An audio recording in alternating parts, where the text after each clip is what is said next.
आप सब ये बताने के लिए कमेंट में जय श्री कृष्णा जरूर लिखें। फ्रेंड्स, आज की इस वीडियो में हम खास करके जानेंगे रिलेशन मेंटेन आपको कितनी बार करना चाहिए। रिलेशन मेंटेन से रिलेटेड आपकी सारी जानकारी आपको इस वीडियो में मिलेगी, क्योंकि जो कपल्स होते हैं उन्हें ये नहीं पता होता है कि रिलेशन मेंटेन आपको कितनी बार करना चाहिए, महीने में कितनी बार करना चाहिए, लगातार करना चाहिए या फिर सिर्फ आपको ओवुलेशन के टाइम करना चाहिए।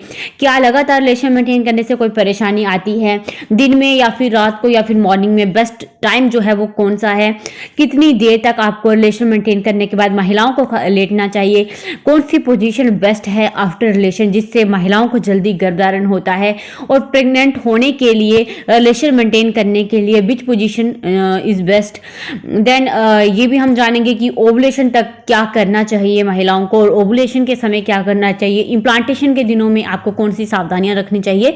पूरी डिटेल जो है इस वीडियो में आपको मिलेगी, इसलिए वीडियो में एंड तक बने रहें।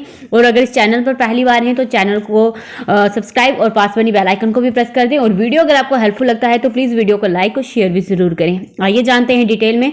देखिए फ्रेंड्स, सबसे पहले हम बात करते हैं पहले क्वेश्चन की कि रिलेशन मेंटेन हमें कितनी बार करना चाहिए। देखिए, रिलेशन मेंटेन आप जब मर्जी कर सकते हैं, लेकिन मेन है कि आपको रिलेशन मेंटेन करने की इच्छा होनी चाहिए। जबरदस्ती सिर्फ बेबी के लिए आपको रिलेशन मेंटेन नहीं करना चाहिए, आपको सिर्फ एज ए एंजॉयमेंट के लिए रिलेशन मेंटेन करना चाहिए, ना कि सिर्फ बेबी की प्लानिंग के लिए आप रिलेशन मेंटेन कर रहे हैं। उस मोमेंट को आपको इंजॉय करना चाहिए। या फिर आप अगर स्ट्रेस में रहेंगे, स्ट्रेस में रहकर अगर आप रिलेशन मेंटेन कर रहे हैं, सिर्फ बेबी के बारे में सोच रहे हैं, तो ऐसे में क्या होगा कि गुड हार्मोन जो है वो रिलीज नहीं हो पाएंगे, जिसके कारण आपको जो है प्रेगनेंसी नहीं हो पाएगी। इसलिए इस बात का आपको मेनली ध्यान रखना है। और अगर आप रिलेशन मेंटेन कर रहे हैं और काफी ज्यादा बोर हो गए हैं, तो इसके लिए यही है कि आप जब आपका ओवुलेशन का टाइम आता है तो उस समय पर आप कहीं जा सकते हैं, अपने घर से बाहर जा सकते हैं, कहीं घूमने जा सकते हैं। ऐसे में आपका जो है मूड अच्छा हो जाएगा, आप फ्रेश फील करेंगे। तो वहां पर अगर आप रिलेशन मेंटेन करते हैं तो ऐसे में प्रेग्नेंट होने के चांसेस बहुत अधिक बढ़ जाते हैं। अब बात करते हैं कि महीने में कितनी बार आपको रिलेशन मेंटेन करना चाहिए। तो देखिए फ्रेंड्स, अगर आप एक तो आ गया कि आप लगातार हर दिन रिलेशन मेंटेन कर रहे हैं तो ऐसा नहीं करना चाहिए। ऐसा करने से प्रेग्नेंट होने के चांसेस कम हो जाते हैं, क्योंकि ऐसा करने से जो पुरुषों के सेल की क्वालिटी होती है, क्वांटिटी होती है, उसमें थोड़ा फर्क होता है। इसलिए कहा जाता है कि अल्टरनेट डेज में, यानी एक दिन छोड़कर आप रिलेशन मेंटेन कर सकते हैं, या फिर सिर्फ ओवुलेशन के समय में आप रोज रिलेशन मेंटेन कर सकते हैं। अगर आप रोज रिलेशन मेंटेन करना चाहते हैं तो फिर ओवुलेशन के जो 10 दिन होते हैं, जो फर्टाइल डेज एंड ओवुलेशन के जो डेज होते हैं, उनमें आप रोज रिलेशन मेंटेन कर सकते हैं, और बाकी के दिनों में आप अल्टरनेट डेज में ट्राई कर सकते हैं। अब कितनी बार करना चाहिए, देखिए इसका कोई राइट टाइम नहीं है। आप जितनी बार मर्जी कर सकते हैं, एक बार करें, 2 बार करें, इसमें कोई परेशानी नहीं है।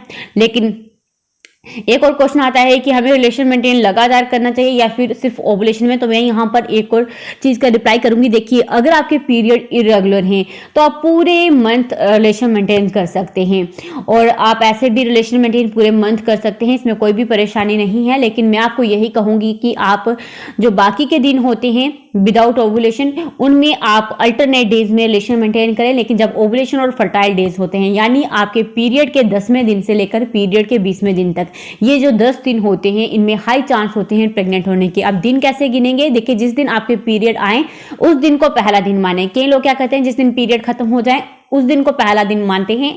तो ऐसा नहीं, जिस दिन आपके पीरियड आए उस दिन को पहला दिन मानकर, और जब आपके पीरियड का 10वां दिन होगा वहां से आप रिलेशन मेंटेन करना शुरू कर दें, क्योंकि यही टाइम राइट टाइम है आपके फर्टाइल डेज का, ओवुलेशन डेज का। और पीरियड के 10वें दिन से लेकर पीरियड के 20वें दिन तक आप रोजाना रिलेशन मेंटेन करना चाहें तो रोजाना करें, अल्टरनेट डेज में करना चाहें तो करें। लेकिन कंपलसरी है, अगर आप प्रेग्नेंट होना चाहते हैं तो बहुत ज्यादा इंपॉर्टेंट है कि आप इन 10 दिनों में रिलेशन मेंटेन जरूर करें, क्योंकि ये 10 दिन होते हैं, इनमें प्रेग्नेंट होने के हाई चांस इसलिए होते हैं क्योंकि इन्हीं 10 दिनों के अंदर कभी भी आपकी ओवरी से, महिला की ओवरी से अंडा रिलीज होकर फैलोपियन ट्यूब में आता है, और वहां पर सेल का आपके पार्टनर के सेल का वेट करता है। और जैसे ही उसे पार्टनर का सेल जो है मिल जाता है, अगर आप इन दिनों में ट्राई करते हैं, तो सेल एग को फर्टिलाइज कर देता है, और फर्टिलाइज हुआ एग कम से कम 3 से 5 दिन का समय लेकर वहाँ से ट्रेवल करता है यूट्रस की तरफ और इम्प्लांट हो जाता है यूट्रस में, और वहाँ से आपकी प्रेगनेंसी की प्रक्रिया शुरू हो जाती है, आप प्रेग्नेंट हो जाते हैं।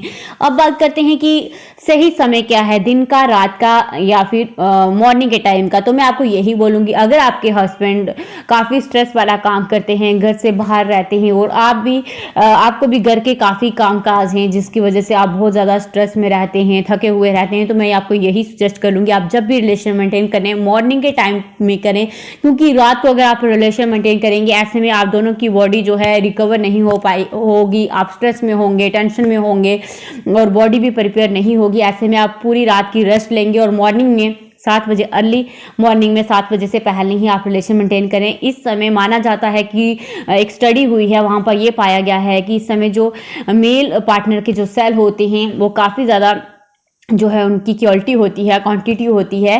तो इस समय महिला का जो है काफ़ी ज़्यादा महिला भी फर्टाइल होती है मॉर्निंग के टाइम पर, और दोनों ही फ्रेश माइंड में होते हैं और गुड हार्मोन रिलीज होते हैं, स्ट्रेस भी कम होता है, जिस वजह से अगर आप मॉर्निंग के टाइम रिलेशन मेंटेन करते हैं तो ये बेस्ट टाइम है। इस समय अगर आप रिलेशन मेंटेन करेंगे तो प्रेग्नेंट होने के हाई चांस होते हैं दोनों की तरफ से। अब बात है कि रिलेशन मेंटेन करने के बाद कितनी देर तक लेटे रहना चाहिए। तो देखिए, कम से कम आपको आधे से 1 घंटे तक लेटे रहना चाहिए, लेकिन अगर आप leg of the wall position करते हैं तो आप सिर्फ 35 मिनट तक लेट सकती हैं। तो आपको तुरंत रिलेशन मेंटेन करने के बाद उठना नहीं चाहिए, ये सही नहीं है। ऐसा करने से जो भी सेल की अंदर गए होंगे वो बाहर की तरफ आ जाएंगे और वहाँ पर ब्लड सर्कुलेशन भी अच्छे से नहीं हो पाएगा। तो इसलिए मैं ये बोलती हूँ कि जैसे ही आप रिलेशन में पहले तो जब रिलेशन मेंटेन कर रहे हैं तब महिला के हिप के नीचे 2 पिलो जरूर होने चाहिए, ताकि महिला की जो हिप की हाइट है वो थोड़ा बढ़ सके, ताकि जो सेल अंदर गए हैं वो तेजी से अंदर जा सकें। और उसके बाद जैसे ही रिलेशन मेंटेन फिनिश हो जाए तो आपको क्या करना है, महिला को टांगे अपने ऊपर की तरफ कर देनी है, leg of the wall position में आ जाना है। तो leg of the wall position करने से वहां पर ब्लड सर्कुलेशन तेज हो जाता है, और उसी समय पर अगर ओवुलेशन उन्हीं दिनों में हुआ हो तो 2 से 3 मिनट या ज़्यादा से ज़्यादा 1 से 2 दिन लगता है महिला के अंदर फर्टिलाइजेशन होने में। इसलिए leg of the wall position करने के बहुत ज़्यादा बेनिफिट हैं। ऐसा करने से जो सेल है वो बहुत तेज़ी से अंदर जाते हैं और सेल एग को जो है फर्टिलाइज कर देते हैं, क्योंकि वहाँ पर ब्लड सर्कुलेशन रेज हो जाता है और ब्लड सर्कुलेशन हेल्प करता है फर्टिलाइजेशन में। अब बात करते हैं कि ओवुलेशन तक आपको क्या करना है। देखिए, जब तक आपका ओवुलेशन नहीं हो जाता है, आपके जिस दिन आपके पीरियड फिनिश हो जाए या फिर पीरियड के पहले दिन से लेकर ओवुलेशन तक आपको दालचीनी की चाय बनाकर पीनी है। दालचीनी की जो ड्रिंक है वो बनाकर पिए। दालचीनी की ड्रिंक पर मेरे चैनल पर वीडियो है, वो देख लें। आपको सिर्फ ओवुलेशन तक पीनी है, और जैसे ही आपका ओवुलेशन शुरू हो जाए तो आपकी जो बॉडी है वो पूरी तरह से प्रिपेयर हो चुकी होगी, क्योंकि ये जो दालचीनी की ड्रिंक है ये आपके अंदर ओवुलेशन अच्छे से करती है। अगर आपको PCOS PCOD की प्रॉब्लम है वो भी ठीक करती है। अगर आपके पीरियड इरेगुलर हैं तो ये उनको रेगुलर करती है। अगर पीरियड अच्छे से नहीं आता है तो पीरियड खुलकर आएगा। और अगर हार्मोन इम्बैलेंस है तो हार्मोन को ये बैलेंस करता है। इसलिए दालचीनी का पानी काफ़ी ज़्यादा अच्छा है, महिलाओं की जो फर्टिलिटी है उसे बूस्ट करता है।